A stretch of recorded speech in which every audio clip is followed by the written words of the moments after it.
Hey, so if you want to save time and reduce repetitive work in Google Sheets, yeah, automation can make a huge difference. In this guide, I'll show you how to automate tasks in Google Sheets step by step in 2026. First, start with formulas like sum, if, count, and VLOOKUP to automate calculations. Drag the fill handle to automatically copy formulas or patterns across rows and columns. Conditional formatting automatically changes cell colors based on rules you create. Use data validation to create automated drop-down menus. Filters help organize and sort large amounts of data instantly. Google Sheets lets you record macros to automate repeated actions.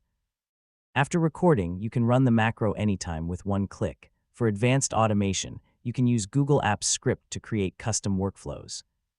Google Sheets can also connect with Forms, Gmail, and Calendar for automatic updates. Always test your automated tasks to make sure everything works correctly. And yeah, that's it. That's how you automate tasks in Google Sheets and make your workflow faster and more efficient in 2026.